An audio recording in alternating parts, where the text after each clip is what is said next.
This is the iScooter i10 and this is little brother the iScooter i9. I've been using this one for the past 2 weeks and I'm gonna tell you today if you should get this one or that one. With that being said, let's get started. Let's talk about the design of the iScooter i10. So first of all, the handle right here, as you can see, this is made out of rubber and we have a screen right here. We have an LED light that can shine at night to help you navigate through the road. And then under here we have this made out of metal. It looks pretty sturdy metal, and then you have your handle right there. So this helps you collapse the scooter when you want to store it somewhere. And then you have your inflatable tires, which are definitely better than rubber tires. And then you have your braking wires right there. Then you have your stem, which is very, very strong. As you can see here, I can jump on it and it's still fine. So you have your charging port on the other side. As you can see here, it's waterproof.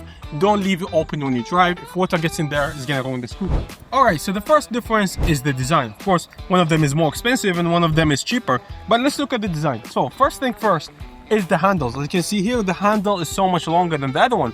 This makes the handling so much better. And if we go down, then you have suspension here and you don't have suspension in the other one. Then this one has a rubber tire. So the rubber tire is not so smooth when you drive in a bumpy road or something. But this one are inflated tires as they are so much smoother when you drive in the scooter. So being a bigger scooter, that means the stem is also bigger. As you can see here, it's so much wider and longer. Both of my feet can rest comfortably on this one.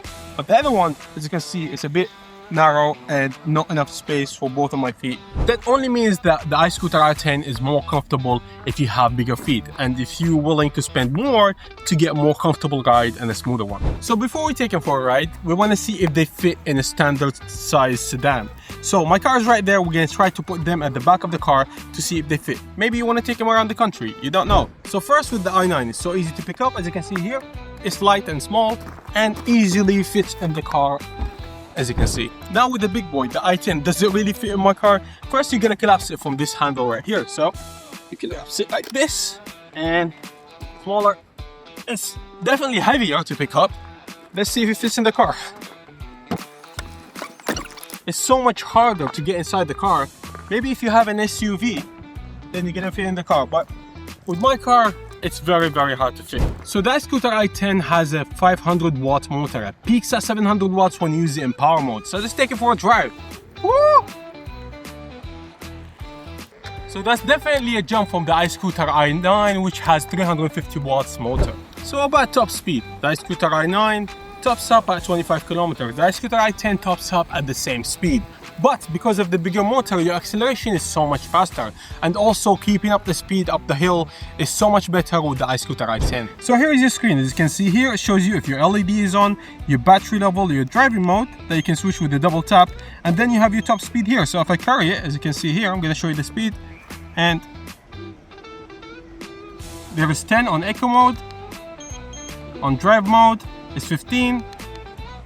On sports mode, it's the top speed at 25 kilometers. As for the speed, the iScooter i10 gives you between 25 to 30 kilometers, just similar to the i9, but this one has a bigger motor. They're both offering the same screen at the front, offering the same driving mode and the LED light at the front. As you can see here, you can turn on and it's really, really useful. But at the back, this one has something different. This one actually has a signaling mode. So if you look here, you can signal to the left and to the right. This will affect the light at the back. If we carry it here, I'm gonna show you.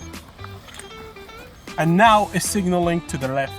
So how about the weight? We did talk about it before being heavy. So carrying this around, let's see, I can pick it up, but for carrying this around for a long time on public transport is definitely not ideal.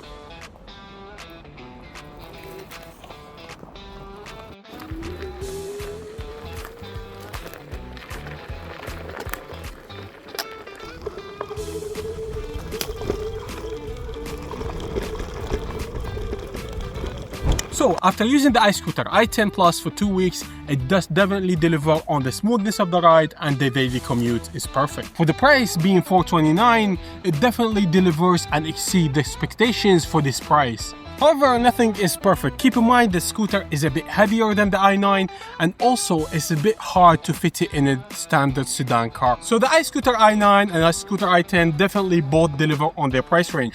They have two different use cases. Maybe I enjoy this one more because it's faster and more fun to use. But this one is also good if you are opting for a cheaper price for a fun scooter for the summer. So this was my review for the iScooter i10. I left the link for it in the description below if you want to buy it. And as always, wait for the bloopers. And as for the range, it gives you 300 kilometers. What is it? Tesla. And of course the wider angle. This has a bigger motor with a bigger top speed. No. Where did I get the bigger top speed from? So now let's talk about the design though.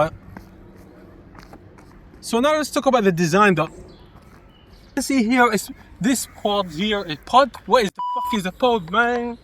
But if you want to ride that is more smooth and you have more battery, and I'm just rambling. If you want to pick it up, the price for it is for this. So if you want to pick up a scooter, I left for no, hold on. So the price for it is $4.99. Is it?